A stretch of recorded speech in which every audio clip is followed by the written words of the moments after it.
देवभूमि के सभी भाइयों बहनों, माताओं, बुजुर्गों, आज इतना हॉल ये खचाखच भरा है और मैं समझता हूँ कि हज़ारों लाखों लोग टीवी के ज़रिए, मीडिया के ज़रिए, सोशल मीडिया के ज़रिए आज इस कार्यक्रम को भी देख रहे होंगे। उन सभी को मेरा नमस्कार, सबको मेरा प्रणाम।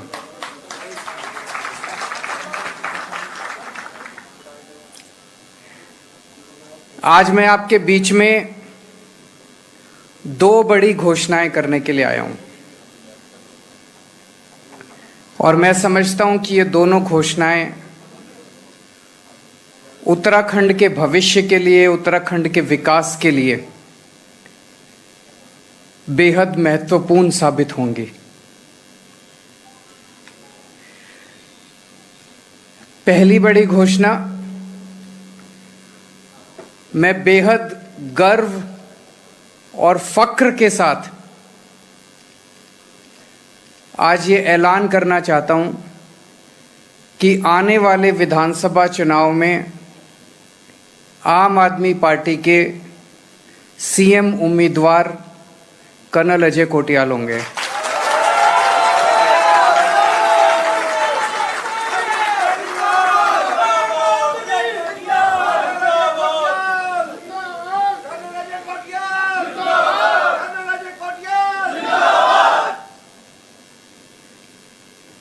कुछ दिन पहले मनीष सिसोदिया जी आए थे। उन्होंने ऐलान किया था कि हम जनता से पूछेंगे जनता की क्या राय है। उसके बाद हमने किस्म किस्म के सर्वे किए, किस्म किस्म के तरीकों से जनता से पूछा, देवभूमि की जनता से पूछा कि आम आदमी पार्टी को अपना सीएम कैंडिडेट किसे बनाना चाहिए। क्या कर्नल अजय कोटियाल को सीएम कैंडिडेट बनाना चाहिए? मैं समझता हूं इतना ओवरवेलमिंग रिस्पॉन्स आया लोगों का। लोगों ने कहा जी, जब से उत्तराखंड बना है तब से लेके आज तक इन चंद पार्टियों ने और इन चंद नेताओं ने मिलके उत्तराखंड को पूरी तरह से लूट लिया। उत्तराखंड को लूटने में इन नेताओं ने कोई कसर नहीं छोड़ी। लोगों ने कहा अब हमें नेता नहीं चाहिए, बहुत हो गए नेता और बहुत हो गई पार्टियां, अब हमें एक देशभक्त फौजी चाहिए। हमें ऐसा शख्स चाहिए, ऐसा देशभक्त चाहिए, ऐसा व्यक्ति चाहिए जो अपना घर भरने की बजाय उत्तराखंड के लोगों की सोचे, उत्तराखंड के विकास के बारे में सोचे, मां भारती के बारे में सोचे। तो ओवरवेलमिंग लोगों ने, बहुत बड़े स्तर पे लोगों ने कहा कि हमें इन नेताओं के भरोसे अब उत्तराखंड आगे नहीं बढ़ सकता, इन पार्टियों के भरोसे उत्तराखंड आगे नहीं बढ़ सकता, हमें अजय कोटियाल अपना सीएम चाहिए। तो ये निर्णय आम आदमी पार्टी ने नहीं लिया, ये निर्णय उत्तराखंड के लोगों ने लिया है कि अजय कोटियाल साहब को आम आदमी पार्टी का सीएम कैंडिडेट बनाया जाए। अजय कोटियाल साहब वो शख्स हैं जिन्होंने फौज में रह के देश की सेवा की, अपनी जान की बाजी लगा के आतंकवादियों का सामना किया, अपनी जान की बाजी लगा के इन्होंने पाकिस्तान का सामना किया, इन्होंने देश के दुश्मनों का सामना किया। आज भी 2 गोलियां इनके शरीर के अंदर हैं, उन 2 गोलियों को ये साथ लेके घूमते हैं।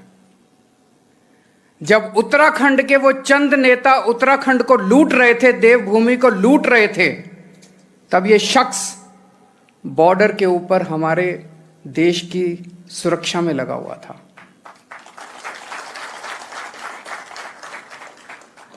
तो उत्तराखंड के लोगों को ऐसे देशभक्त की जरूरत है जो अपनी जान की परवाह किए बिना तन मन धन सब कुछ लगा के उत्तराखंड के विकास के बारे में सोच सके। कुछ साल पहले केदारनाथ पे आपदा आई थी, केदारनाथ को काफी क्षति हुई थी। एक बार तो ऐसे लग रहा था जैसे कैसे इसको ठीक किया जाएगा। तब इस शख्स ने अपनी टीम के साथ मिलकर केदारनाथ का पुनर्निर्माण किया था, केदारनाथ को ठीक किया था। इन्होंने अपनी टीम के साथ मिलकर केदारनाथ का पुनर्निर्माण किया था और अब ये उत्तराखंड के नवनिर्माण करने का, उत्तराखंड के नवनिर्माण करने का इन्होंने बीड़ा उठाया है। दोस्तों, उत्तराखंड को देवभूमि कहते हैं हम। यहां पे इतने सारे हिंदुओं के तीर्थ स्थान हैं, इतने सारे तीर्थ स्थान हैं। बद्रीनाथ, केदारनाथ, गंगोत्री, यमुनोत्री, ऋषिकेश, हरिद्वार, जागेश्वर धाम, धारी देवी, गोलू देवता, कैंची धाम, बाराही देवी, टपकेश्वर महादेव, नीलकंठ महादेव। कितने देवी देवताओं का वास है यहाँ पे, कितने तीर्थ स्थान है हिंदुओं की श्रद्धा के। पूरी दुनिया भर से हिंदू यहाँ पे बड़ी श्रद्धा के साथ देवी देवताओं के दर्शन करने आते हैं, पूजा अर्चना करने आते हैं। कर्नल अजय कोटियाल को जो इन्होंने केदारनाथ में काम किया, उसकी वजह से इन्हें भोले का फौजी भी कहते हैं। लोग प्यार से इन्हें भोले का फौजी भी कहते हैं। तो इनके साथ मिलके उत्तराखंड के लोग उत्तराखंड को पूरी दुनिया के हिंदुओं के लिए आध्यात्मिक राजधानी बनाएंगे। उत्तराखंड को पूरी दुनिया के हिंदुओं के लिए स्पिरिचुअल कैपिटल फॉर हिंदूज। पूरी दुनिया के हिंदुओं के लिए उत्तराखंड को हम आध्यात्मिक राजधानी बनाएंगे। आज भी बहुत हिंदू आते हैं, लेकिन अगर प्रॉपर व्यवस्था की जाए तो मैं समझता हूं कि इससे कम से कम 10 गुना ज्यादा पूरी दुनिया से लोग आएंगे यहां पे दर्शन करने के लिए, तीर्थ स्थानों के दर्शन करने के लिए। आप सोच सकते हैं, एक तरफ लोग दर्शन करने आएंगे, उन्हें आध्यात्मिक सुख मिलेगा, और दूसरी तरफ यहां के अपने युवाओं को रोजगार मिलेगा, रोजगार के नए नए अवसर पैदा होंगे। तो एक तरफ तो दिल्ली देश की प्रशासनिक राजधानी होगी और दूसरी तरफ उत्तराखंड दुनिया की हिंदुओं की आध्यात्मिक राजधानी होगी। अजय कोटियाल साहब वो शख्स हैं जिन्होंने फ्री में यहां पे बच्चों की ट्रेनिंग कराई, युवाओं की ट्रेनिंग कराई, और 10,000 से ज्यादा बच्चों को फौज में भर्ती करा चुके हैं। मुझे नहीं पता आप में से कितने लोग जानते हैं। आज उत्तराखंड का हमारा युवा सबसे ज्यादा समस्या हमारे युवाओं के सामने उत्तराखंड में क्या है?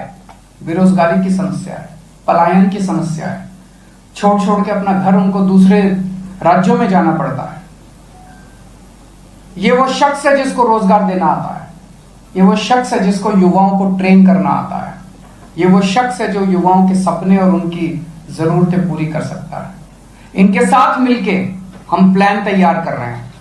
कोटियाल साहब के साथ मिलके हम लोग प्लान तैयार कर रहे हैं कि किस तरह से अपने उत्तराखंड के युवाओं को रोजगार दिया जा सकता है। इन्होंने 10,000 से ज्यादा युवाओं को रोजगार दिया है, इनको रोजगार दिलवाना आता है। तो मैं समझता हूं कि इनके हाथों में अगर जिम्मेदारी दी जाती है तो उत्तराखंड का भविष्य न केवल सुरक्षित होगा बल्कि सुनहरा होगा। तो मैं कोटियाल साहब को बहुत बहुत शुभकामनाएं देता हूं और उत्तराखंड के लोगों को बधाई देता हूं कि एक ऐसी शख्सियत को अब उत्तराखंड संभालने का मुझे पूरी उम्मीद है कि उत्तराखंड के लोग उन्हें मौका देंगे।